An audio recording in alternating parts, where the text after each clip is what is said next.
Good morning students. पिछले video में हम लोगों ने न्यूमेरिकल एनालिसिस पे क्वेश्चन हम लोग कर रहे थे। इस वीडियो में उसी जो हम लोग का सीरीज है उसी में आगे बढ़ते हैं और आज भी हम एक्सरसाइज के कुछ अच्छे क्वेश्चन सॉल्व करेंगे। एक दो मैं करूँगा और बाकी आपको करना होगा उसको नोट करके।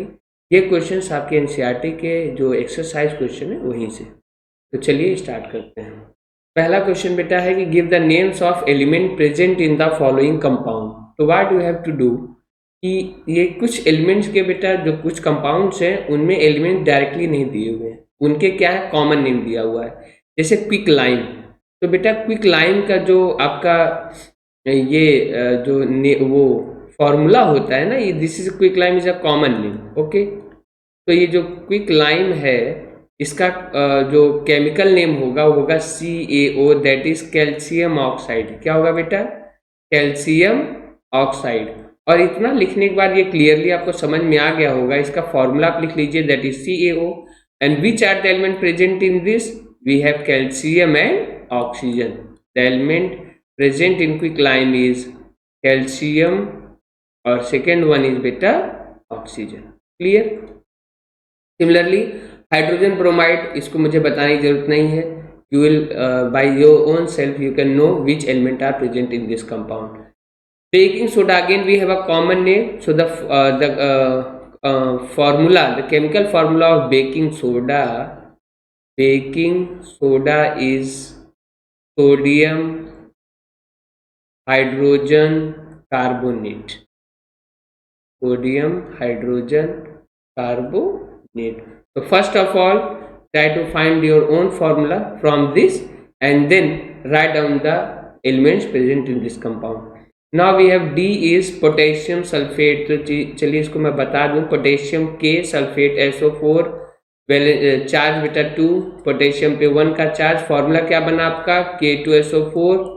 और फॉर्मूला बनाने की जरूरत नहीं है, बस मैंने बता दिया जिससे रिकैप्चुलेट हो जाए आपको। Which are the element present?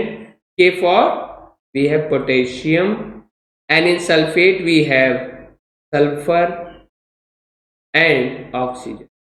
Okay, is it clear? तो मैंने आपको दो बता दिया है और बाकी दो आप इसको अपनी कॉपी में नोट कर लीजिएगा और इसको कर डालिए। ठीक है, बढ़ते हैं अगले क्वेश्चन पे। हमको इसको मोल में कन्वर्ट करना है। 12 ग्राम ऑफ ऑक्सीजन गैस। मैंने आपको कहा था कि whenever we talk about oxygen gas तो it means we are talking about O2। ठीक है, और जब भी हम बात करते हैं सिर्फ ऑक्सीजन की तो we will talk about O। ठीक है, तो यहाँ हम 12 ग्राम ऑफ ऑक्सीजन गैस में कितने मोल होंगे इसको पता करना है बेटा। तो हम सारे लोग जानते हैं कि जो मोलर मास है, ठीक है, किसका? ऑक्सीजन गैस का, O2 का। Molar mass of O2 is equal to molecular mass. And what is the molecular mass of O2? We have 2 into 16 that is 32 U. Okay, and converted into gram that will be 32 gram molar mass.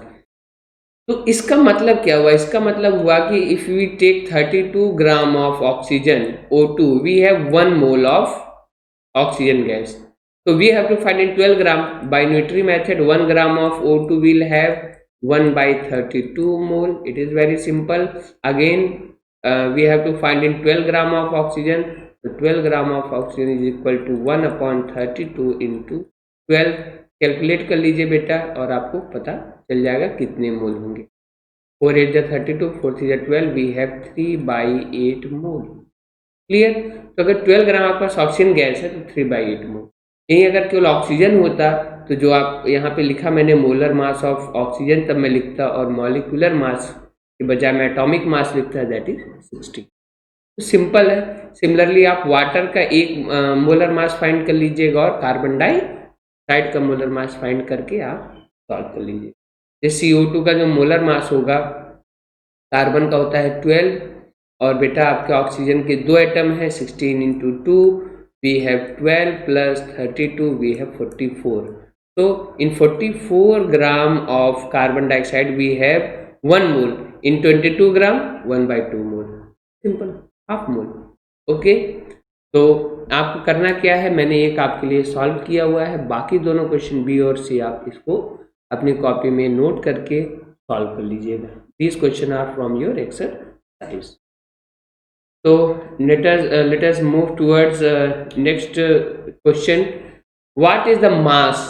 तो इससे पहले question में आपको मास दिया हुआ था बेटा, उसमें मोल फाइंड करना था। इसमें आपको क्या है, मोल दिया हुआ है, मास फाइंड करना है। ओके, तो we all know that in this situation 0.2 mole of, okay, now let us calculate B1, 0.5 mole of water molecule, water H2O. So we all know that what is the molar mass of water. So molar mass of water, molar mass means the mass of 1 mole of any substance. तो यहाँ water है तो water का 1 मोल का मास कितना हो जाएगा बेटा? It is a molecular mass of water. And what is the molecular mass? How we can calculate it? 2 into 1, because atomic mass of hydrogen is 1. 2 atoms, 2 into 1. Oxygen we all know that 16, so we have 18 gram. In 18 gram, okay, is equal to 1 mole.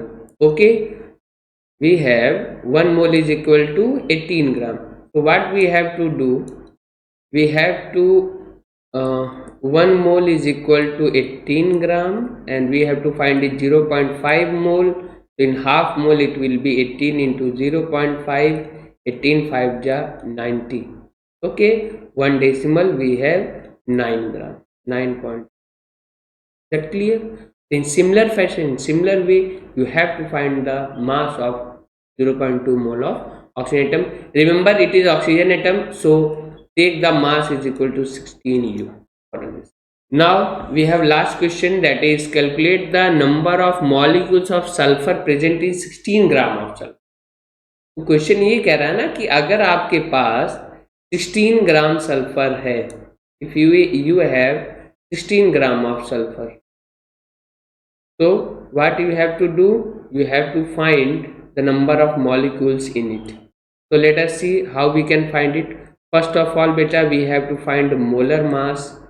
Okay, तो molar mass of sulphur, atom नहीं बोल रहा है, molecule बोल रहा है, तो S8 we have 32 into 8, तो it will come to 8 24, 256 gram. So it means that 256 gram of S8 is equal to 1 mole. Okay, 256 gram of S8 is equal to 1 mole. Okay, now in we have to find in 16 gram, so 16 gram of S8, it will be beta 1 upon 256 by unitary method into 16, and we have 16, 1 upon 16 mole. Okay, so we have to find number of molecules. It's so in 1 mole, what is the number of molecules of sulfur? We have 6.022 into 223 molecules. And in how many mole we have to find? 1 by 16 mole. So simply multiply it, 6.022 into 10 की power 23 upon 3. Okay, 1 by 16. आप इसको solve कर लीजिएगा, आपको number of molecules, ठीक है। तो I hope कि पिछली वीडियो में भी जो मैंने आपको क्वेश्चन दिए थे वो आपने अपनी कॉपी में किया होगा, और इसमें भी आप कर लीजिए। तो नेक्स्ट वीडियो में हम अगले चैप्टर पे बात करेंगे, that is work energy. That's all, thank you.